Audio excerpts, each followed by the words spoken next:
On va essayer de comprendre à travers la conception complète d'un moteur à courant continu comment on est passé des fondements de l'électromagnétisme à l'architecture actuelle qu'on peut rencontrer un petit peu partout autour de nous. Alors même si on pense connaître globalement le fonctionnement d'un moteur à courant continu, vous allez voir qu'en suivant les différentes étapes qui vont nous faire passer d'une version très élémentaire à une version plus élaborée, un moteur à courant continu à peu près correct, on va rencontrer plein de subtilités qui ont un peu tendance à passer inaperçues. En 1820, le physicien Ørsted découvre que quand un fil conducteur est parcouru par un courant, il peut dévier une boussole qui est posée à proximité. C'est une des premières expériences qui a permis de faire le lien entre électricité et magnétisme. En 1821, un an plus tard, Faraday s'appuie sur ce principe pour faire fonctionner ce qu'on a appelé le premier moteur électrique de l'histoire, ce que lui a appelé une rotation électromagnétique. Il réalise un circuit fermé à l'aide de fils électriques. On a plusieurs aimants permanents qui sont posés au fond d'un bol, et à l'aide d'une solution conductrice. Alors à l'origine, lui, il avait utilisé du mercure liquide, sous forme liquide. Là, j'utilise de l'eau salée. Et quand le courant traverse le circuit, on obtient cette rotation électromagnétique.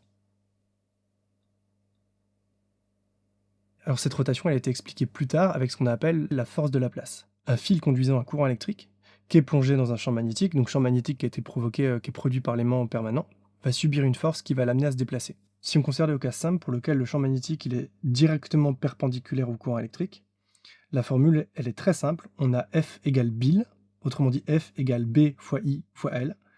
Donc B correspond à la densité du flux magnétique, qui correspond à l'intensité du champ magnétique au niveau du conducteur électrique, et il est exprimé en Tesla. I c'est le courant électrique qui est exprimé en ampères, et L c'est la longueur du fil qui est soumis au champ magnétique, qui est exprimé en mètres. Et la force qu'on obtient, exprimée L en newton, elle sera directement perpendiculaire au courant et au champ magnétique. Alors c'est justement cette formule, F égale B fois I fois L, qui va nous guider pendant toute la conception de ce moteur. La première chose à faire, c'est de se mettre dans les conditions dans lesquelles cette formule elle est valable, c'est-à-dire s'arranger pour que le champ magnétique, B, donc soit directement perpendiculaire au courant I. Donc pour ça, on va créer une boucle de courant rectangulaire, à peu près rectangulaire, à l'intérieur d'un champ magnétique qui va être créé par deux aimants permanents, qui va être donc deux aimants en fait, des aimants qu'on va positionner de part et d'autre de la boucle. Et donc si ici on regarde cette boucle de face, donc là on peut considérer que le courant il vient vers nous, et là on peut considérer qu'il plonge dans la feuille. On va obtenir une force à gauche, une force à droite, c'est ce qu'on appelle un couple de force qui va permettre de créer une rotation. La boucle de courant qui va être en rotation, c'est ce qu'on appelle le rotor. Et puis l'enceinte, l'enceinte qui va contenir les aimants permanents, la partie qui est statique s'appelle le stator. Pour le stator, afin de créer le champ magnétique, j'ai fait le choix d'utiliser des aimants permanents en néodyme. Il est conçu de manière à pouvoir disposer ces aimants de manière à peu près circulaire autour du rotor afin de créer un champ magnétique relativement uniforme.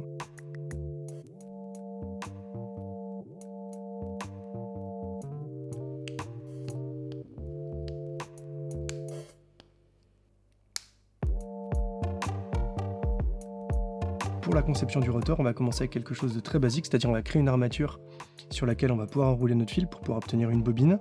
Et comme le but c'est d'obtenir le plus grand couple possible, donc en fait la plus grande force possible, si on regarde la formule F égale Bill, on voit que là B il est fixé par les aimants que j'ai choisis et la distance à laquelle ces aimants sont du rotor. La valeur, l'intensité du courant I, ici il est limité, on le limite à 4 ampères, parce que compte tenu du diamètre des fils, 0,4 mm, et de la longueur de fil, donc la résistance globale de la bobine, si on dépasse ce courant, on risque de provoquer une surchauffe, voire de faire brûler directement la bobine. Donc ici, on peut agir uniquement sur L, donc en fait c'est la longueur de fil qui va être soumise au champ magnétique. Donc ici on a réalisé une bobine qui est composée de 25 tours de fil.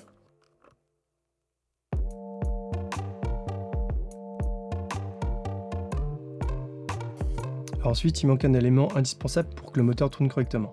Donc pour l'instant, quand le courant il passe dans le fil, il y a bien un couple qui est créé comme prévu, mais le rotor fait un quart de tour, un demi-tour et il s'arrête. Et en fait c'est normal parce que quand le rotor il a fait un demi-tour, comme le courant dans la bobine il n'a pas changé de sens lui, les forces elles vont changer d'orientation. Pour qu'à gauche et à droite du rotor les forces gardent la même orientation, il faudrait que ce soit le courant qui change de sens en permanence. Donc pour ça on va créer ce qu'on appelle un commutateur. L'idée c'est de relier les deux extrémités de la bobine à des petits connecteurs de cuivre, et ces deux connecteurs de cuivre, ils ne vont pas être complètement solidaires du circuit d'alimentation, ils vont juste être mis en contact grâce à l'intermédiaire de deux petites lamelles, deux petites bandes de cuivre, ce qu'on appelle historiquement des balais. Ces deux bandes de cuivre, elles vont en fait glisser sur le commutateur, en fait ce qui va permettre à chaque demi-tour au courant de changer de sens. Et donc quelle que soit la configuration du rotor, les deux forces de Laplace, elles garderont en permanence à gauche et à droite la même orientation, donc le couple lui aussi, il gardera le même sens. Et donc on arrive à obtenir comme ça une rotation continue du rotor.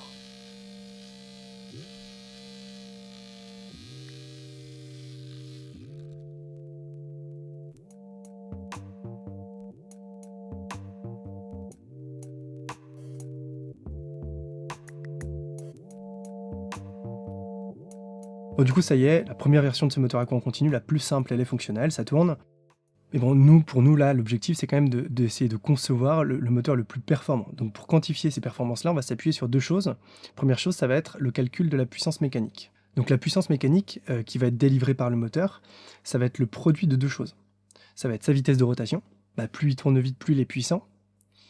Mais une vitesse de rotation toute seule, ça ne veut pas dire grand-chose, parce qu'on peut obtenir un moteur qui tourne très très vite, qu'on arrive à stopper juste en posant le doigt dessus.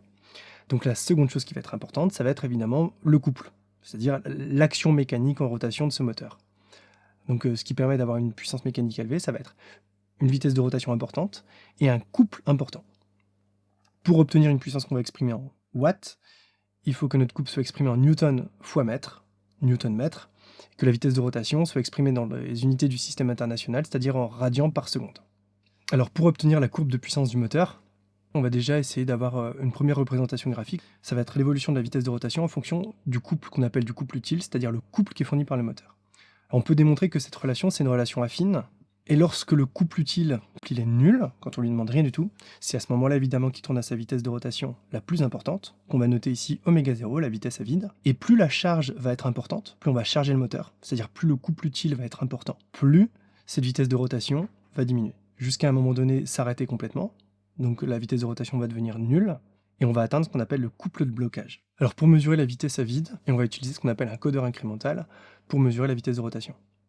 Donc c'est un petit disque qui comporte plusieurs petites ouvertures, un émetteur et un récepteur de lumière. Chaque fois qu'il y a de la lumière qui passe, on enregistre un petit créneau, une petite impulsion, un front montant, un front descendant, grâce à un oscilloscope. Et donc il suffit de mesurer la période du signal qu'on obtient pour en déduire la vitesse de rotation. On mesure à peu près une période de 3,75 millisecondes, et donc on en déduit que le moteur il tourne à peu près à 8010 tours par minute, soit environ 838 radians par seconde. Donc là, a priori, à 8000 tours par minute, c'est assez impressionnant, ça tourne très vite. On pourrait se dire, on obtient une très grosse puissance mécanique.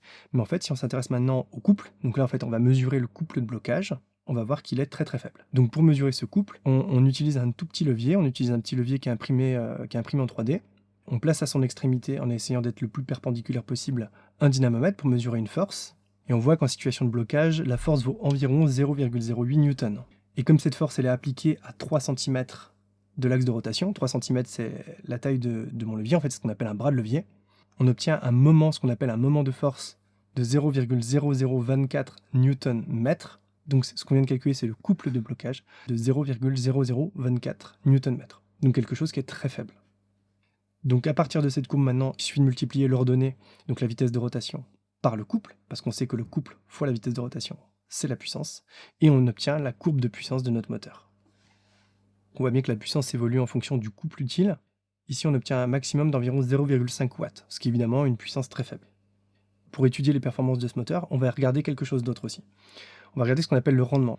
Donc le rendement, ça va être la puissance de sortie, donc notre puissance mécanique, divisée par la puissance d'entrée, c'est-à-dire la puissance électrique. Puissance électrique, donc, qui correspond au produit U fois I.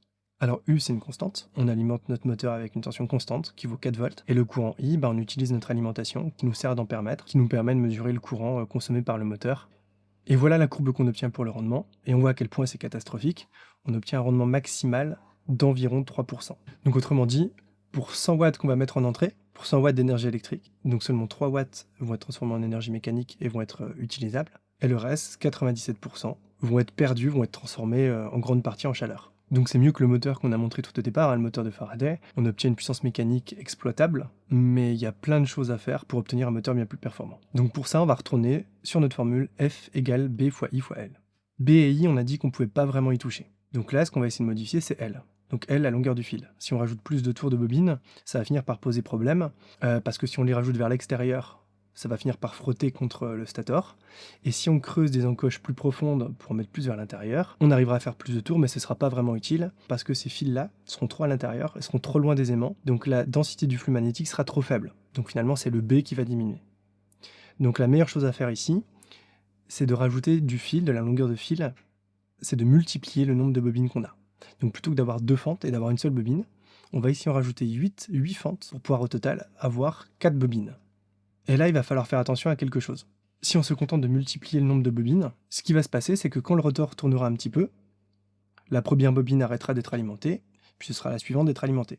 Quand on va tourner encore un petit peu, de nouveau, la deuxième bobine ne sera plus alimentée, et ce sera la suivante d'être alimentée. Et l'idéal, ce serait que toutes les bobines soient alimentées en même temps, pour faire en sorte que tous les fils du côté gauche soient parcourus par un courant qui va dans le même sens, qui vient ici par exemple vers nous, et que tous les fils, tous les conducteurs du côté droit soient parcourus aussi, eux aussi, par un courant qui va dans le même sens, c'est-à-dire un courant ici qui plonge dans la feuille. C'est ce qui permettrait de maximiser la force obtenue, c'est-à-dire maximiser à un instant T la longueur de fil qui est soumise au champ magnétique. Et donc pour ça, en fait, il faut réaliser un câblage des bobines avec le commutateur bien particulier. Donc c'est un vrai tressage qu'il faut réaliser pour s'arranger à chaque fois, pour avoir dans la partie gauche tous les conducteurs parcourus par un courant qui va dans le même sens, et de la même manière, à droite, avoir tous les conducteurs qui sont parcourus par un courant qui va dans le sens inverse, dans le sens opposé.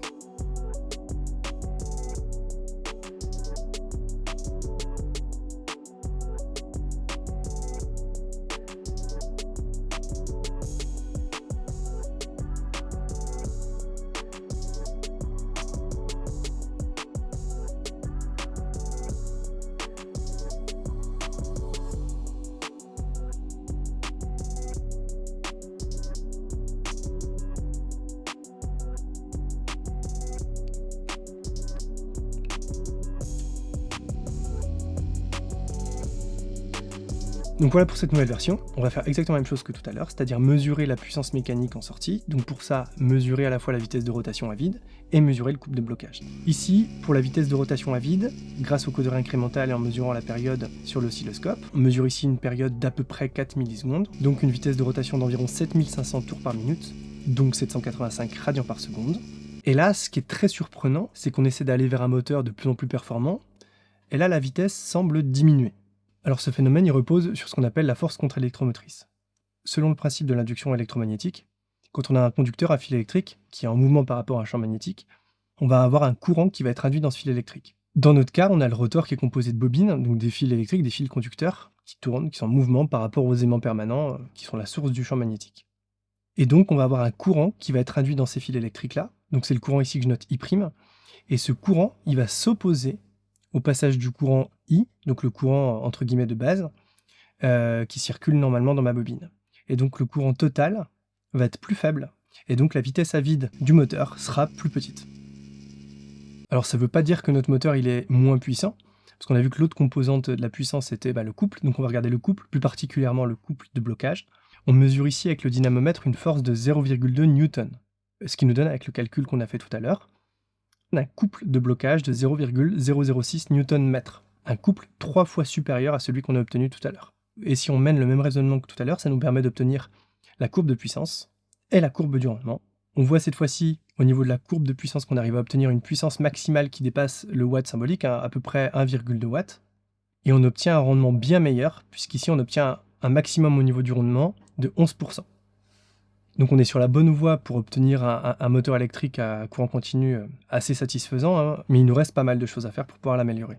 Donc de nouveau, pour essayer d'optimiser ce moteur, on va s'appuyer sur la formule F égale B fois I fois L, F égale Bill. Alors comme on a dit tout à l'heure, B il est fixé par les aimants. Effectivement, c'est les aimants qui sont la source du champ magnétique.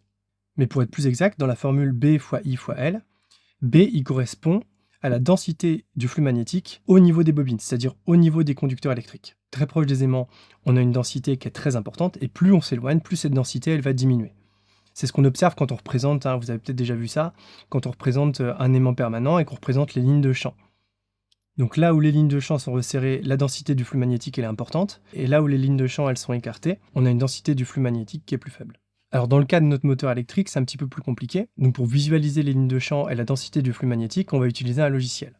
Donc un très grand merci à Ansys pour soutenir cette vidéo en me donnant accès à leur logiciel Maxwell, qui me permet justement de simuler des champs électromagnétiques et qui m'aide dans la conception et dans l'optimisation de ces petits moteurs électriques. Alors au niveau du logiciel, c'est très simple. Donc il me suffit d'importer mes modèles numériques. Pour simplifier le modèle, j'importe seulement un aimant. Ensuite, il est nécessaire d'attribuer les bons matériaux aux différentes entités géométriques. Donc du PLA, c'est le plastique qui est utilisé pour le stator et le rotor. Et puis j'indique que l'aimant, il est constitué d'un alliage qui est composé notamment de néodyme. Donc la simulation, elle met bien en évidence ce qui a été évoqué précédemment. On observe clairement des lignes de champ qui vont s'écarter les unes des autres en partant de leur source, l'aimant permanent. Et si on représente maintenant l'intensité du champ magnétique, donc on ne s'intéresse plus à sa représentation vectorielle, mais juste à sa valeur, à son intensité en Tesla, on voit qu'au voisinage de l'aimant, on atteint environ 0,6 Tesla, et puis très vite cette intensité elle diminue, pour chuter aux alentours de la bobine, aux alentours de l'armature de la bobine, à 0,2 Tesla environ. Le problème en fait ici, c'est que quand on pense au fonctionnement d'un moteur électrique, on pense tout de suite au circuit électrique. On sait qu'il y a un circuit d'alimentation, que la bobine elle est alimentée, c'est quelque chose qu'on a facilement en tête. Mais il y a quelque chose qu'on ne connaît pas forcément, c'est cette notion de circuit magnétique. Le circuit magnétique, c'est en fait le circuit qui va, entre guillemets, conduire le flux magnétique. Et pour le conduire, il ne doit pas être fait en plastique, mais il doit être fait dans un matériau qui est ferromagnétique. Donc on va réaliser un rotor en acier, pour justement pouvoir conduire ce flux magnétique. Alors on va aussi changer sa forme. Donc on avait réalisé un rotor avec 8 encoches. On va essayer de modifier la forme de ces encoches pour guider au maximum le flux magnétique. Mais on va aussi les modifier pour maintenir au centre les fils qui constituent les différentes bobines. Parce qu'on s'en rend pas compte, mais même sur un petit moteur comme ça, les effets centrifuges ils sont monstrueux. Et donc c'est pour ça qu'on va donner cette forme un peu typique des rotors, cette forme en T qu'on retrouve au niveau de l'armature, et qu'on retrouve d'ailleurs dans un logo d'un constructeur automobile bien connu. Si on importe maintenant cette nouvelle architecture dans le logiciel Maxwell d'ANSYS, qu'on attribue les bons matériaux au rotor, donc ici c'est de l'acier, donc maintenant on a un circuit magnétique qui conduit les lignes de champ vers le centre du rotor. Et donc au niveau du rotor, à peu près à l'endroit où il y aura le bobinage qui passera, on obtient désormais 0,5-0,6 Tesla à ce niveau-là. Donc à peu près 3 fois supérieur à ce qu'on avait précédemment. Par contre, on est obligé de faire quelque chose avant de fabriquer ce rotor. C'est-à-dire on ne peut pas fabriquer ce rotor d'une pièce d'acier. Le problème, c'est que l'acier, c'est conducteur, et quand on fait tourner un bloc d'acier comme ça dans un champ magnétique, on va avoir des courants qui vont être induits à l'intérieur. Ces courants, c'est ce qu'on appelle des courants de Foucault. Ça va être des pertes, et en plus, ces courants de Foucault, ils peuvent créer un phénomène d'électrofrein. Donc pour éviter ça, il faut surtout pas faire un rotor d'un seul bloc d'acier, mais il faut le fabriquer en fait comme une espèce de millefeuille de tôle d'acier, et je vais utiliser un spray isolant pour pouvoir aller toutes les isoler les unes des autres. Alors le rotor, j'ai pas pu le fabriquer tout seul chez moi comme ça, donc merci beaucoup à l'entreprise Laser Cheval qui est située dans l'est de la France, qui est le premier fabricant français de laser industriel, qui est spécialisé dans les applications de marquage, de gravure, de soudure fine, de découpe laser, de m'avoir accompagné sur la fabrication de ces petits éléments de tôle, et donc sur la réalisation du rotor de ce moteur-là.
Donc ça y est, là par rapport au départ, on commence à avoir un moteur électrique, un moteur à courant continu, qui commence à être beaucoup plus sérieux. Alors au niveau de la vitesse de rotation, la vitesse à vide, quand il n'y a aucune charge, quand il n'y a aucun couple utile qui est généré, on obtient ici environ 3000 tours par minute.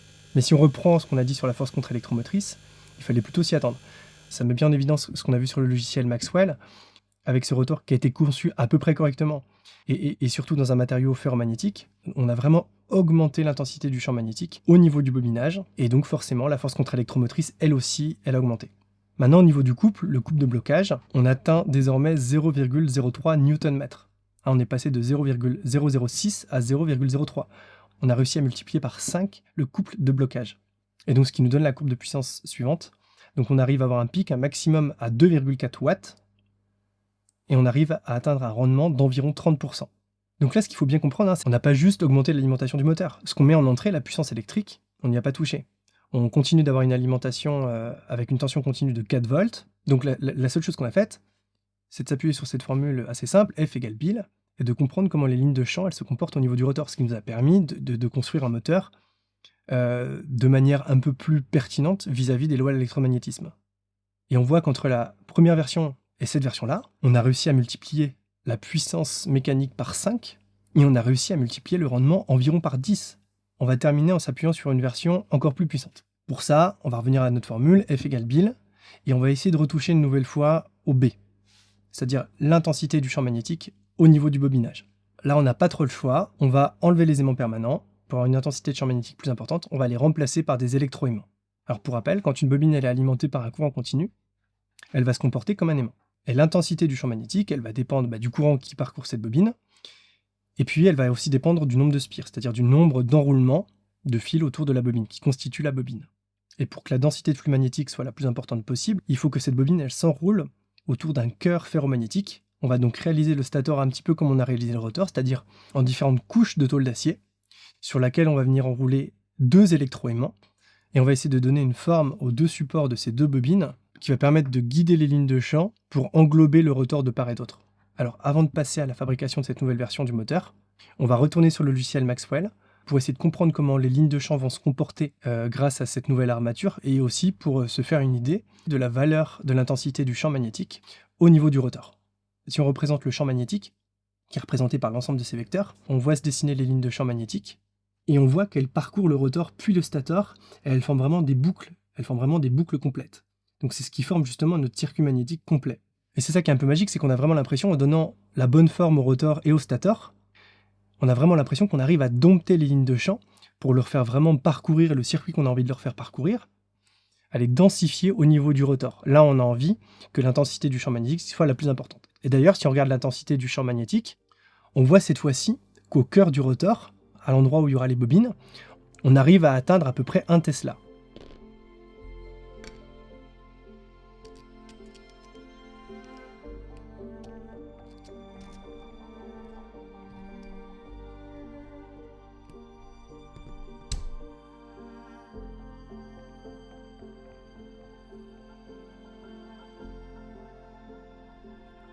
On va en profiter pour faire autre chose, c'est améliorer un petit peu le commutateur.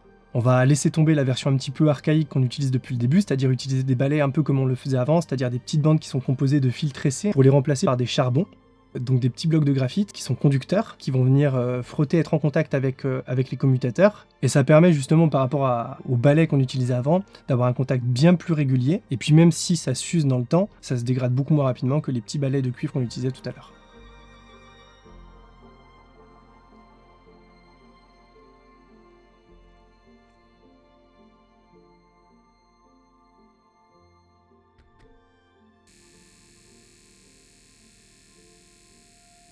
Alors avec cette version, on a une vitesse à vide encore plus faible, 2665 tours par minute, donc environ 279 radians par seconde, parce que justement la force contre-électromotrice est encore plus importante, et on atteint un couple de blocage de 0,045 Nm. Donc on a une augmentation de 50% par rapport à la version précédente. Et si on représente la courbe de puissance, on arrive cette fois-ci à avoir une puissance maximale qui dépasse les 3 watts. Alors le rendement global, lui, il va de toute façon être dégradé, parce qu'on utilise une partie de l'énergie électrique pour alimenter nos électroaimants. Alors maintenant, comme on dispose d'un moteur avec des électroaimants, c'est-à-dire des aimants qu'on est capable de commander, on va essayer justement d'expérimenter quelque chose avec la force contre-électromotrice. Ce qu'on va faire, c'est qu'on va faire tourner le moteur à sa vitesse de croisière quand il est à vide, c'est-à-dire environ 2660 tours par minute, et on va venir volontairement affaiblir le champ magnétique. On va venir couper l'alimentation de l'électroaimant.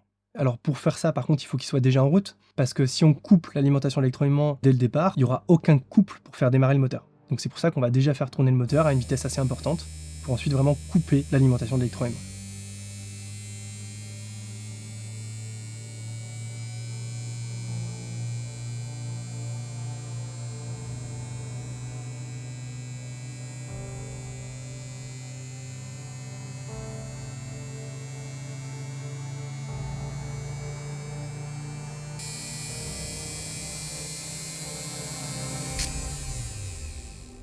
Bon, je pensais pas forcément détruire le moteur qui m'avait pris pas mal de temps à concevoir, mais bon, je devais quand même un petit peu m'y attendre. Donc ici, en fait, quand la force contre-électromotrice elle a chuté, il y avait plus de courant qui était là pour venir freiner le courant de base du moteur. Donc il y avait plus de force contre-électromotrice pour venir freiner le moteur. On a fait face à un espèce d'emballement du moteur, il a dépassé les 10 000 tours par minute, donc les effets centrifuges, en fait, ils ont entraîné des accélérations qui ont dépassé les 1700 G au niveau du bobinage. Et donc bon, même si j'avais pris les précautions qu'il fallait pour que la bobine reste bien solidaire du rotor, ça a fini par un petit peu trop s'écarter et puis un commutateur qui a sauté.